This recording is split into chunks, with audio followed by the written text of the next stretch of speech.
Hi, Maria here with Yoga Awakenings. Thank you for joining us again today. So I had a request fairly early on to do inversions.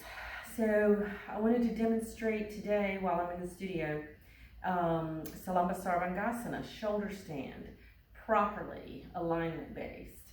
So you want to have plenty of props for this. Even if you're doing it at home, you want to make sure you have a stack of towels or blankets or something and a block. You'll bring the block to the wall. You'll have 3, 4, 5 blankets stacked up with a nice tight edge there, and bring those blankets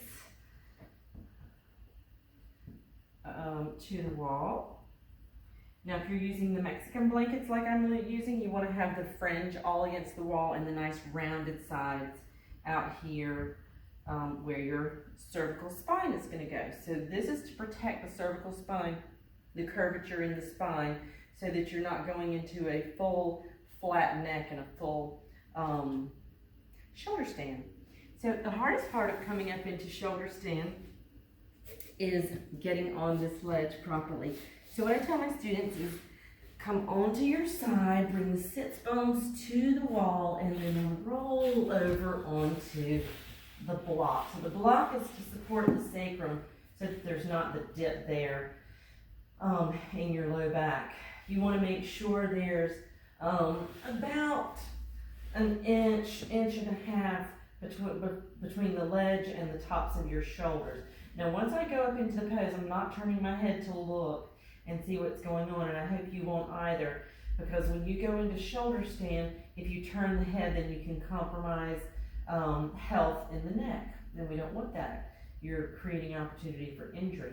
So find a focal point, something on the ceiling looks really interesting that you're not going to lose focus on, and keep looking at that and don't turn the head.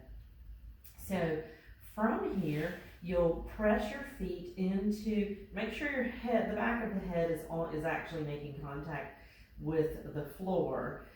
You'll bend the knees, press the feet into the wall, lifting the hips up towards the ceiling. Interlace the fingers behind the back, between your back and the wall, and roll on to inchworm and roll onto the tops of those shoulders. Again, make sure the shoulders are on the ledge, the head is off of the ledge. And this may be as far as you want to go. So often I see people that want to go into shoulder stand before they're fully ready to go into shoulder stand, and then they end up doing like a banana pose. So if you are prepared and you're ready, then you'll keep the elbows hugged in tight, press the hands into the low ribs of the kidneys. You can start by lifting one leg, then the other. And if you're feeling super strong and super stable, then you'll lift both feet off of the wall, reaching the heels towards the ceiling, reaching the sacrum towards the ceiling. Keeping the elbows hugged in tight. So this is also challenging if you've got super tight shoulders, because you wouldn't be able to keep those elbows hugged in tight. The elbows should stay perpendicular-ish to one another. The upper arms, I guess that would be. Check your feet. Are your feet pointed towards the ceiling? Are you rolling your feet in or out? So just observing. We always do Salamba Sarvangasana, the shoulder stand, before we do headstand, Salamba Sarvangasana, because you want to hold shoulder stand twice as long as you do headstand, which is why we're going over this first in our practice. So, shoulder stand, supported shoulder stand, Salamba Sarvangasana, and then you can utilize a little halasana action, plow pose to come out of it. That might feel a little yummy. Extend through the heels, lift the sits bones, and then you'll slowly lower down, coming out of the pose. Bring the feet back onto the wall, lowering down. Hang out here for a moment with legs at the wall, a little Viparita Karani. Take a few breaths here. And then inchworm your way off of the wall, breaking the shoulders off of the ledge. So you've got a little lift here under the kidneys. Oh, enjoy that kidney palpation in the back, the low ribs.